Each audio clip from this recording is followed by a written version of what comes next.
Nice. वंदना तैयार रहे। जय हिंद, जय भारत। सब ठीक ठाक एंड फिट फाट, ठीक है। आदर व सम्मान के योग मंच पर विराजमान हमारे प्रतिनिधि सरपंच साहब श्री दिनेश भारती जी व ब्लॉक समिति के मेंबर श्री जयवीर सिंह जी व हमारे आज एमके स्पोर्ट्स एकेडमी के चुने गए प्रधान श्री जसवंत सिंह पन्नू जी व उप प्रधान श्री राजेश पेंटर जी व मेरे साथी कोच अमरदीप जी व मेरे कमेटी के मेंबर, ग्रामवासियों, माताओं, बहनों और प्यारे बच्चों, जैसा कि आप लोगों को पता ही है कि आज इस महीने के अंदर हमारे एमके स्पोर्ट्स एकेडमी को चलते हुए पूरे 1 साल हो गए हैं। इसके लिए जोरदार तालियां दें, क्योंकि अक्सर देखा गया है कि कोई भी कार्य शुरू किया जाता है तो उसको बीच में छोड़ दिया जाता है। लेकिन घमंड ना करते हुए मैं आपको एक बात बता दूं कि आज तक मैंने जो कार्य शुरू किया है वो पूर्ण भी किया है। अगर सरपंच साहब, हमारे मेंबर, इनका अगर मेरे सिर पर हाथ रहा तो मैं भरपूर गांव का तख्ता पलट कर सकता हूं। जो मैंने सोच रखा है अगर वो उस हिसाब से चलता रहेगा, और ये मैं उम्मीद करता हूं, उम्मीद है, मेरे को विश्वास भी है, ये चलता ही रहेगा। क्योंकि जैसे हमने मेंबर, प्रधान बनाए हैं और जैसे हमारे सरपंच साहब हैं, वो जरूर कार्य सिद्ध होगा। दूसरी बात, जो मैं नशे की बात कर रहा था, कई माता पिता नहीं पहुंच पाए, वो इस बात से वंचित रह जाएंगे और अपने बच्चों को क्या सिखाते हैं, नहीं सिखाते, वो हम कुछ कह नहीं सकते। लेकिन जो बात मैं आज आप लोगों को ध्यान में कराने जा रहा हूं, जो मैं प्रतिदिन देखता हूं, जिस हिसाब से देखता हूं, वो आज आपके सामने रोंगटे खड़े करने वाली बातें मैं आपको बताऊंगा। सिर्फ 14 और 15 साल के बच्चे जो स्कूल में पढ़ते हैं, सिर्फ 14-15 साल के बच्चे, और कई बार तो मैंने देखा है सिर्फ 7 साल का बच्चा जो भी दूसरी और तीसरी कक्षा में होता है स्कूल में। आपके सामने जितने बच्चे बैठे हैं वो 10, 11 साल और 14 साल के बच्चे हैं जो नीचे बैठे हैं। आप हिसाब लगाइए, अगर इस उम्र के बच्चे बीड़ी, सिगरेट और चिट्टा पीते हैं तो आपको कैसा लगेगा, ये आप अभी अपने दिमाग में सोच लो। अक्सर क्या होता है, हम देखते हैं कि जब भी हमें कॉल आती है, हम जाते हैं तो वो नशे की हालत में इतना दुख होता है, तड़फ रहा होता है कि मेरे को मृत्यु चाहिए, मौत चाहिए। वो मौत इसलिए मांग रहा होता है क्योंकि उसके पास नशा नहीं पहुंच पाता। नशा नहीं पहुंच पाता, क्यों नहीं पहुंच पाता? क्योंकि वो ना तो कमाई के लायक होता है और ना ही कोई उसको काम लगाता है। वो चाहता है सिर्फ एक काम करना, वो है चोरी। वो अपना नशा, अपनी जरूरत, वो सिर्फ एक चोरी कर कर, झूठ बोलकर पूरी कर सकता है। आप लोगों को अगर ग्राउंड में बच्चे कुछ मांगते हैं, 10 रुपए, 20 रुपए, 100 रुपए, तो आप लोग उस टाइम ना नुक्कर कर देते हो कि हाँ कल देंगे, परसों देंगे। कुछ खाने को, फल फ्रूट के लिए पैसे मांगते तो आज देंगे, कल देंगे, अभी तनख्वाह नहीं है, पैसे नहीं है। आज के टाइम में कोई इतना गरीब नहीं है जो अपने बच्चों के लिए एक सेब डेली का ना दे सके, एक खीरा ना दे सके। आज के टाइम में अगर 400 रुपये, 450 रुपये दिहाड़ी है तो 100 रुपये अपने बच्चों के लिए जो कमाते हैं, अपने बच्चों के लिए आप लोग, माता पिता हमेशा बच्चों की भलाई चाहता है। बच्चे कब बिगड़ते हैं? जब आप उनको सिर्फ डरा कर रखते हो। डर, अगर बच्चे के दिल में डर बैठ गया तो वो आपसे नहीं सुधर पाएगा। बच्चों को कोशिश करो कि आपके बच्चे आपकी इज्जत करें। एक डर और एक इज्जत, इसमें बहुत फर्क है। क्या होता है, अगर आपसे बच्चा 10 रुपए, 20 रुपए मांगता है तो उसका आप हिसाब ले सकते हो किस लिए मांगता है।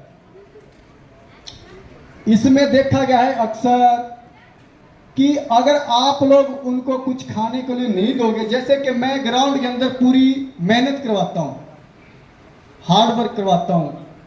एक बच्चा अगर 14 साल का है तो वो 2-2 किलोमीटर 3-3 किलोमीटर भागता है, तो वो भाग तो रहा है, लेकिन उसकी ताकत के लिए, उसकी हिम्मत के लिए, उसके शरीर में जो पौष्टिक आहार तत्व ये जो होने चाहिए वो खाने से, पौष्टिक आहार से ही पैदा होगा।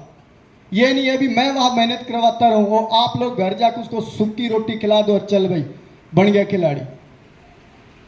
जो खिलाड़ी बनता है उसके लिए खर्चा बहुत किया जाता है, ये आप ध्यान में दें। क्योंकि हमारे जितने भी, जब भी कोचों की मीटिंग होती है तो हम मीटिंग में जाते हैं तो कोच यही बात करते हैं, अगर आपके गांव में माता पिता अगर आपके बच्चों पे ध्यान नहीं दे रहे, उनके लिए डाइट वगैरह खाना पीना या जो भी किसी प्रकार का पौष्टिक आहार नहीं दे रहे, तो बच्चों को आप ग्राउंड में मत आने दो। क्यों नहीं आने दो? इससे गांव का नाम भी खराब होगा। कैसे खराब होगा?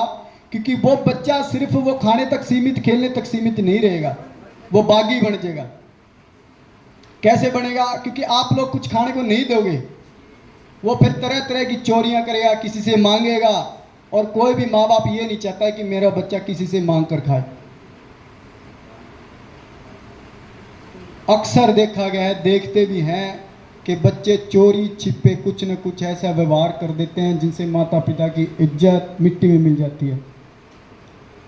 बच्चों से भी यही अनुरोध करूंगा कि बच्चे एक बार कोई भी गलत काम करने से पहले, दोबारा फिर कह रहा हूं मैं, कोई भी नशा करने से पहले अपने माता पिता को याद कर लेना, सिर्फ 2 मिनट आंख बंद करके, कि हम तो वैन में बैठकर, एसी में बैठकर, अच्छे कपड़े पहनकर, सेंट वगैरह लगा के अच्छी मौज से मस्ती से, कपड़े में मिट्टी नहीं लगती, और तुम्हारे माँ बाप, कभी पनीरी का सीजन होता है ना, आप लोग ग्राउंड में जाते थे, पनीरी का सीजन देखा है ना सबने, ये जो धान लगाते हैं, आप लोग पनीरी का सीजन देखते हो, तो वहां पर आप लोग उस टाइम 4 बजे नहीं उठ पाते, लेकिन आपके माता पिता उठ करके वही कपड़े रात के निकाले, वही कपड़े पहन करके फिर वही पानी में पनीर उखाड़ना, फिर वहाँ पर बैठे रहना 1-1 घंटा, 2-2 घंटा, 10-10 घंटे इंतजार करना भी कभी कोई पनीरी आएगी, हम थोड़ा सा कमाएंगे, बच्चों को लिए लेकर जाएंगे। लेकिन बच्चे मस्ती कर रहे हैं, पढ़ाई किताब फाड़ रहे हैं, उनकी बात नहीं मान रहे, सपना देख रहे हैं। माँ बाप वहाँ बैठे, खेत में बैठे माँ बाप, ये ना सोचिए वो कमाने अपने लिए गए हैं, किस लिए गए बताओ? आप लोग जब पैसे मांगते हो, कभी आपके माँ बाप ने ये कहा है कि मैं बड़ी मुश्किल से कमा के लाई हूँ, ये मैं तेरे को नहीं दे सकती, 1 मिनट मारते हैं, ये ले पकड़, क्या चाहिए दे। लेकिन आप लोगों को एक बार कह देना, अभी बेटा 1 गिलास पानी दे दे, मेरे पास टाइम नहीं है, मैं पढ़ाई कर रहा हूँ, मैं खेलने जा रहा हूँ। अरे सबसे बड़ी पूजा तो आपके माँ बाप की ही है, ये बात आप ध्यान में देना, सबसे बड़ी पूजा आपके माँ बाप की है। यहाँ पर बहुत से ऐसे माँ बाप हैं जो बहुत गंभीर बीमारियों से पीड़ित भी हैं। आप लोगों को मेरे पिताजी के बारे में पता होगा, हमारे गांव में कई ऐसे माता पिता हैं जो कोई गंभीर बीमारियों से पीड़ित है, लेकिन उन्हें हिम्मत नहीं आ रही, वो अपनी जिंदगी की जंग लड़ रहे हैं। कि किस लिए लड़ रहे हैं? सिर्फ आप लोगों के लिए, ताकि आप लोगों की शादी पढ़ाई का खर्चा कौन उठाएगा? जिसके घर 4-4 5-5 बेटियां हैं, उसकी छाती पे रोज सांप रेंगते हैं, रोज सांप रेंगते हैं। ये दोष हम किसी भगवान को या किसी तांत्रिक को नहीं दे सकते। ये आप लोग सिर्फ सेवा करने आए हो दुनिया के अंदर, ये कभी किसी भगवान को दोष नहीं दे सकते। ये सिर्फ आपके लिए सेवा है कि वो देखा जाता है कि मैंने इसको 4 बेटियां या 5 बेटियां दे, क्या ये पाल लेगा? बेटियों पर हमेशा देखा जाता है कि ताने कसे जाते हैं, ये ग्राउंड में जाके क्या करेगी, लड़की है, 2 साल बाद इसकी शादी कर देंगे, बस अपना घर बसा लेंगे। तो वो भी देखो, एक दिन पहले जैसे हमारे सरपंच साहब की तरफ से बुलाए गए हमारे डीसी साहिबान, एसपी साहिबान, हमारे गांव की सरपंच खुद एक औरत थी, लेडीज थी, डीसी भी लेडीज, एसपी भी लेडीज, और हमारे गांव की सरपंच भी लेडीज। इसके लिए आप ताली मार दो भी एक दिन। तो लड़कियां क्या नहीं कर सकती बताओ? लड़कियां सब कुछ कर सकती हैं।